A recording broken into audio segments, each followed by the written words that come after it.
வணக்கம். நான் உங்கள் நித்யா. இன்றைக்கி நம்ம பார்க்கக்கூடியது யூஜிசி நெட்டுடைய ரீசன் எம்சிக்யூஸ் தான் நம்ம சால்வ் பண்ண போகிறோம். ஸோ சேனலுக்கு புதுசுன்னா நீங்கள் சப்ஸ்கிரைப் பண்ணிக்கோங்க. அப்போ தான் என்னுடைய வீடியோஸ் உங்களுக்கு ரிசீவ் ஆகும். தென் லைக் பண்ணி உங்களுடைய ஃப்ரெண்ட்ஸுக்கும் மறக்காமல் ஷேர் பண்ணுங்கள். ஓகே, ஸோ வீடியோக்குள்ளே போயிடலாம். ஸோ ஃபர்ஸ்ட் கொஷின் பார்த்தீங்கன்னா, வாட் இஸ் எ கொஷினர் அப்படின்னு கொடுத்துருக்கு. கொஷினர் எதுக்கு வரும்னா, ரிசர்ச்சுக்கு நம்ம கொஷினர் ரெடி பண்ணுவோம். ஆல்ரெடி நம்ம பார்த்துருந்தோம்.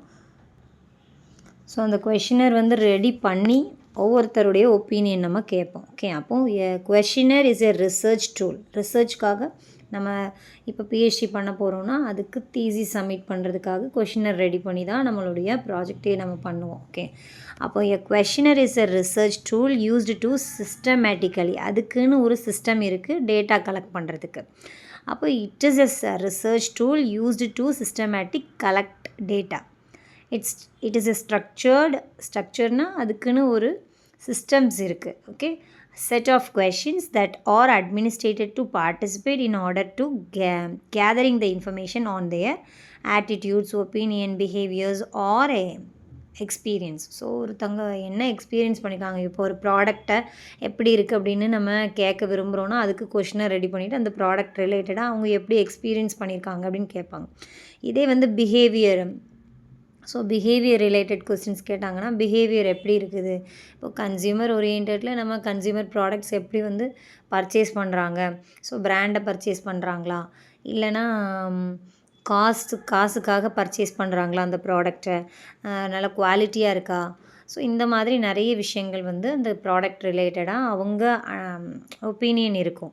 ஸோ ஒவ்வொருத்தங்களுக்குடைய ஒப்பீனியன் இருக்கும். அப்போ ஒரு 600 பேரை நம்ம கலெக்ட் பண்ணுறோம், சாம்பிள்ஸ் கலெக்ட் பண்ணுறோன்னா ஸோ ஒவ்வொருத்தங்களுடைய ஒப்பீனியன் வேறு இருக்கும் இல்லையா. அதுதான் கொஷினர் நமக்கு கிளியராக அந்த இன்ஃபர்மேஷன் கொடுக்குது. அப்போது அதைத்தான் டேட்டான்னு சொல்கிறாங்க. அப்போ it is a data collection instrument. அப்போது ஆன்சர்ஸ் பார்த்திங்கன்னா அதுக்கப்புறம் தான் என்ன பண்ணுவாங்கன்னு பார்த்திங்கன்னா டேட்டா அனலைஸ் பண்ணுவாங்க. இதுக்கு answer it is a data collection instrument தான் ஆன்சர். அனலைசஸ் அப்படின்றது அந்த இதை எஸ்பிஎஸ்எஸில் ஃபீட் பண்ணி அதுக்கப்புறம் தான் அனலைஸ் பண்ணுவாங்க. ஸோ இப்போ ஆன்சர் பார்த்திங்கன்னா செகண்ட் ஒன் ரைட்டான answer. What is a questionnaire? It is a data collection instrument. Okay, next question போகலாம். Next question, when a producer allows 36% commission on the retail price of his product, he earns a profit of 8.8%. What would be his profit if the commission is reduced by 24%? Okay, so இதான் question. First பார்த்திங்கன்னா 36% commission mention பண்ணியிருக்காங்க. So commission 36% போது 36 divided by 100ன்னு அர்த்தம் பர்சன்டேஜ்னால். So அப்போ இதுக்கு பார்த்திங்கன்னா 36 ரெண்டு digit கீழே 100 இருக்கிறனால 2 0 இருக்கிறனால ஒரு இதுக்கு முன்னாடி புள்ளி வைக்கணும். அப்போ 0.36 தான் இதோடைய ஆன்சர். பட் இந்த மாதிரி இதில் ப்ரைஸ் இருக்காது. ஸோ ப்ரைஸாக கன்வெர்ட் பண்ணுறதுக்கு இன்ட்டு 100ஆல் நம்ம மல்டிப்ளை பண்ணணும். 2 டிஜிட் இருக்கிறதுனால 2 டிஜிட் முன்னாடி இருக்கிறதுனால புள்ளி இருக்கிறதுனால. அப்போ 36 தான் என்னது இதனுடைய ப்ரைஸு, கமிஷனுடைய ப்ரைஸ். அப்போது ப்ரைஸ் 100ல் நம்ம 36 மைனஸ் பண்ணால் அதனுடைய செல்லிங் ப்ரைஸ் எவ்வளோ? 64 இதனுடைய செல்லிங் ப்ரைஸ். இதை தான் ஃபார்முலாவில் போட்டு அப்ளை பண்ணணும். ஃபார்முலாவில் போடுறதுக்கு தான் இதை கண்டுபிடிக்கிறோம் இந்த செல்லிங் ப்ரைஸை. ஸோ இப்போ கமிஷன் 36% இருந்ததுன்னா அது 36னே நம்ம எடுத்துக்கலாம். ஓகே, ஸோ இவ்வளோ பண்ணணும்னு தேவையில்லை, நான் உங்களுக்கு புரியணுன்றதுக்காக ஜஸ்ட் எக்ஸ்பிளைன் பண்ணியிருக்கேன். அப்போ செல்லிங் ப்ரைஸ் 64. இனிமேல் நம்ம சிபி ஃபார்முலாவில் இதை அப்ளை பண்ணணும். சிபிக்கு கண்டுபிடிக்கணும். அதனால் ஸோ 100 இது சிபிக்குள்ள ஃபார்முலா. இங்கே ப்ராஃபிட் கொடுத்துருக்கறனால ப்ராஃபிட் ஃபார்முலா எடுத்திருக்கேன். 100 into SP divided by 100 plus P பர்சன்டேஜ்னு அர்த்தம். பின்றது ப்ராஃபிட். ஓகே,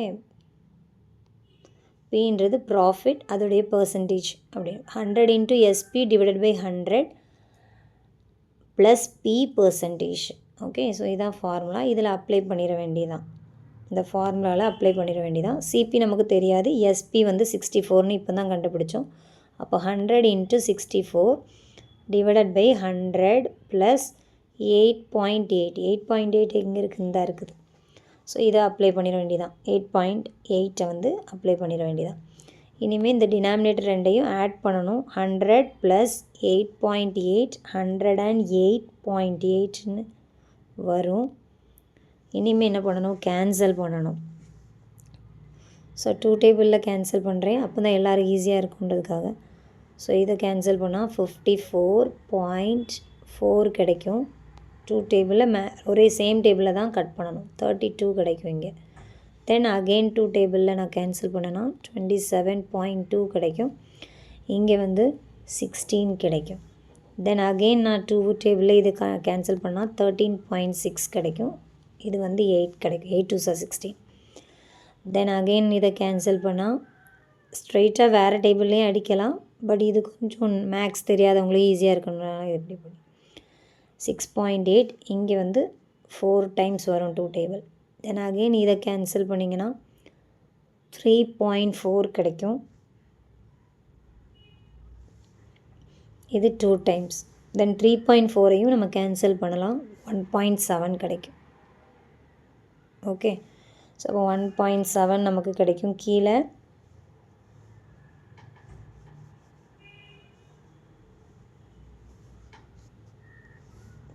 வந்து 1.7 நமக்கு கிடைக்கும். மேலே வந்து எல்லாமே கேன்சல் ஆயிடுது. ஸோ 1 தான் அதில் இருக்கும். ஓகே,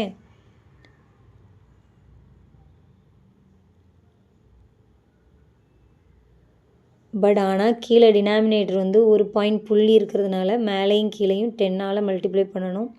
அப்போ 1000 டிவைடட் பை 17 தான் சிபி வந்து கிடச்சிருக்கு. அப்போது சிபி வந்து எவ்வளோனா 1000 டிவைடட் பை 7 தான் சிபி.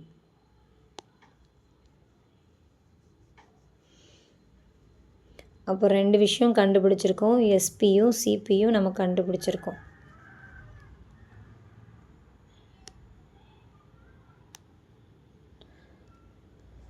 அடுத்தது அந்த கொஷினில் வந்து நமக்கு நியூ கமிஷன் வந்து ரெடியூஸ்ட் ஆகிட்டுன்னு மென்ஷன் பண்ணியிருக்காங்க. ஸோ நியூ கமிஷன் வந்து எவ்வளோ கொடுத்துருக்காங்கன்னு பார்த்திங்கன்னா 24% கொடுத்துருக்காங்க.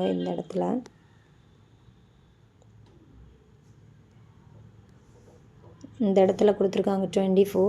அப்போ நியூ கமிஷன் வந்து நமக்கு ஆல்ரெடி 36 மைனஸ் வந்து ரெடியூஸ்ட் ஆகிட்டு 24. அப்போ வந்து 12 தான் ரிமைனிங்.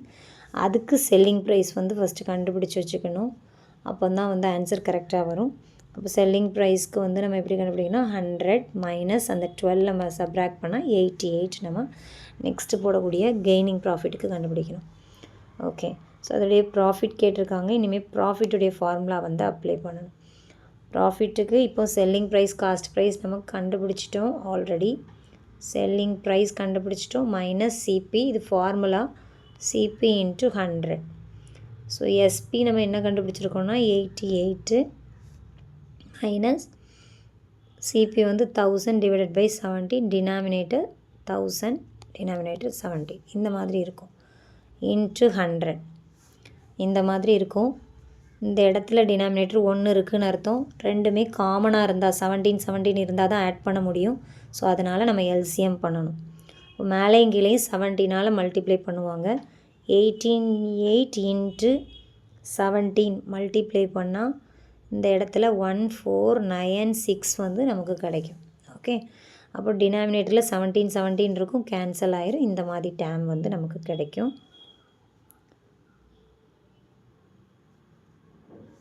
நெக்ஸ்ட்டு ஸ்டெப்பு பார்த்திங்கன்னா இது ரெண்டையும் சப்ராக்ட் பண்ணணும். சப்ராக்ட் பண்ணால் 496 டிவைடட் பை 1000 நமக்கு கிடைக்கும். அப்புறம் 1000னா இன்ட்டு 100 இருக்குது. இந்த 0 கேன்சல் ஆயிரும். 496 இருக்குது. ஸோ கீழே டினாமினேட்டரில் ஒரு 10 மட்டும்தான் இருக்குது. இப்போ ஒரு பாயிண்ட் புள்ளி முன்னாடி வைக்கணும். 49.6. இப்போ ஆன்சர் பார்த்திங்கன்னா இதில் செகண்ட் ஒன்று வந்து ரைட்டான ஆன்சர். 49.6% ரைட்டான ஆன்சர். இந்த மாதிரி பெரிய சம்ஸ் தான் வருது, அதனால தான் நான் ஆட் பண்ணாமல் இருந்தேன். பட் இருந்தாலும் உங்களுக்கு கிளாரிட்டி கிடைக்கட்டும். ஸோ இது வந்து உங்களுக்கு இந்த மாதிரி தான் போடணும். இது திருப்பியும் வர்றதுக்கு அதிகமாக சான்சஸ் இருக்குது. ஸோ அதனால் இந்த மாதிரி சம்ஸ் வந்து நீங்கள் போட்டு பாருங்கள். ஓகே, ஸோ நெக்ஸ்ட் கொஷின் போகலாம். Next question, what among the following is not a communication technology அப்படின்னு கொடுத்துருக்காங்க. ஸோ கமிஷன் டெக்னாலஜியில் எது ரிலேட்டட் கிடையாதுன்னு கொடுத்துருக்காங்க. Smart phone, news reader, email, WhatsApp. கம்யூனிகேஷன்றது இன்ஃபர்மேஷனை பாஸ் பண்ணக்கூடிய டெக்னாலஜினா என்ன புதுசாக இன்னோவேஷன் கொண்டு வந்திருக்காங்க.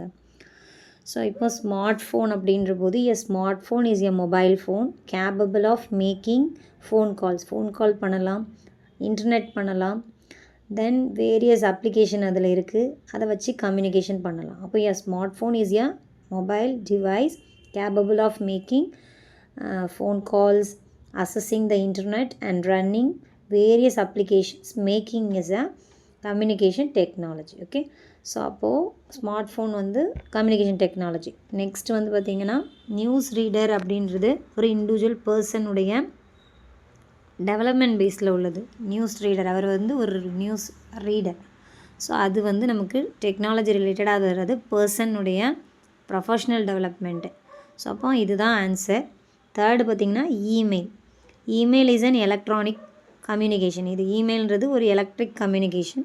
ஸோ எல்லாருக்குமே நம்ம இமெயில் அனுப்புவோம். That allows users to send and receive messages over the internet clearly qualifying as a communication technology. இது வந்து கிளியராகவே நமக்கு இன்டர்நெட் மூலமாக அவங்க வந்து மெசேஜ் அனுப்புகிறாங்க, கம்யூனிகேஷன் பாஸ் ஆகுது, இன்ஃபர்மேஷன் ஷேர் ஆகுது. ஸோ தட் இஸ் இமெயில் வந்து கம்யூனிகேஷன் டெக்னாலஜியில் நியூவாக நம்ம யூஸ் பண்ணிகிட்டு இருக்கிறது.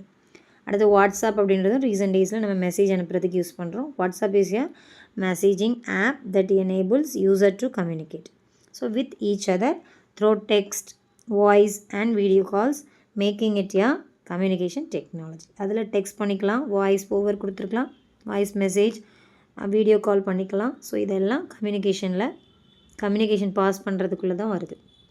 ஸோ இன்ஃபர்மேஷனை நம்ம ஷேர் பண்ணிக்கலாம். ஸோ அப்போ நியூஸ் ரீடர் அப்படின்றது இதனுடைய ரைட்டான ஆன்சர். நெக்ஸ்ட் கொஷின் போகலாம். Next question, the decimal number equivalent to binary digit 110 is டேஷ்னு கொடுத்துருக்காங்க. ஸோ இது எப்படி கண்டுபிடிக்கணும்னு பார்த்திங்கன்னா, இந்த 110 இருக்கு இல்லையா, இந்த 10க்கு வந்து 0 × 2^0 எடுக்கணும். 1க்கு வந்து 1 × 2^1 எடுக்கணும். அடுத்தது 1 × 2^2 எடுக்கணும். ஓகே, இதுக்கு 2^0க்கு வந்து வேல்யூ வந்து 0, 2^1க்கு வந்து 2, 2^2 வந்து 2 × 2 4, 2^1ன்றது ஒரே ஒரு 2, 2^2ன்றது 2 2, 2 × 2, ஸோ அதனால் 4. இதை ஆட் பண்ணிங்கன்னா 6 வந்து ஆன்சர் கிடைக்கும். ஆன்சர் வந்து பார்த்திங்கன்னா 6 வந்து ரைட்டான ஆன்சர். ஓகே, நெக்ஸ்ட் கொஷின் போகலாம். ஸோ அதே மாதிரி சேம் ரிலேட்டட் கொஸ்டின். ஸோ அதனால் இதிலேயே இந்த வீடியோவிலே ஆட் பண்ணேன். What among the following is not a communication ப்ரொஃபஷ்னல்னு கொடுத்துருக்காங்க. எது வந்து கம்யூனிகேஷனில் ப்ரொஃபஷ்னல் கிடையாதுன்னு கேட்டிருக்காங்க. ஓகே, ஸோ ஜேர்னலிஸ்ட் அப்படின்றவங்க கண்டிப்பாக பேச்சு இருக்கணும், அவங்கள்ட்ட கம்யூனிகேஷன் கண்டிப்பாக இருக்கணும். இல்லைனா ஒரு நல்ல ஜேர்னலிஸ்ட்டாக இருக்க முடியாது, அதுக்குள்ள திறமை இருக்கணும். ஸோ அது வந்து ஒரு ப்ரொஃபஷ்னல் தான், ஒரு கரியர். ஓகே, ப்ரொஃபஷ்னல் கரியர், ஒரு ஜாப் ஓரியன்ட் உள்ளதான் ஜேர்னலிஸ்ட். அடுத்தது அட்வர்டைசர், அவருக்கும் என்னது ஸ்கில் இருக்கணும், கம்யூனிகேஷன் ஸ்கில் இருக்கணும், அவரும் ஒரு ப்ரொஃபஷ்னல் தான். அடுத்தது நியூஸ் ரீடர் அப்படின்றவரும் கண்டிப்பாக பேசணும். ஸோ அப்போ வந்து நியூஸ் ரீடர்ன்றது ஒரு பர்சன், அவர் ஒரு ப்ரொஃபஷ்னல். அடுத்தது ஸ்மார்ட் ஃபோன்றது டெக்னாலஜி ரிலேட்டடாக உள்ளது நம்ம பார்த்தோம். So it is a communication technology ரிலேட்டடாக உள்ளது. ஸோ அதை வச்சு நம்ம ஃபோன் கால்ஸு, இன்டர்நெட் யூஸ் பண்ணி நம்ம கம்யூனிகேஷன் பேசிக்கலாம். பட் அது கம்யூனிகேஷன் ப்ரொஃபஷ்னல் கிடையாது. ஸோ இப்போ ஆன்சர் பார்த்திங்கன்னா இது 4th ஒன் வந்து ரைட்டான ஆன்சர். அது பாருங்கள், ரெண்டுக்கும் உள்ள கொஸ்டின் டிஃப்ரென்ஸ் எப்படி வந்திருக்கு பார்த்திங்கன்னா. ஸோ ஸ்மார்ட் ஃபோன் அப்படின்றது ரைட்டான ஆன்சர். ஸோ நாளை இன்னொரு வீடியோவில் சந்திக்கலாம். டாட்டா, பாய் பாய். நித்யா.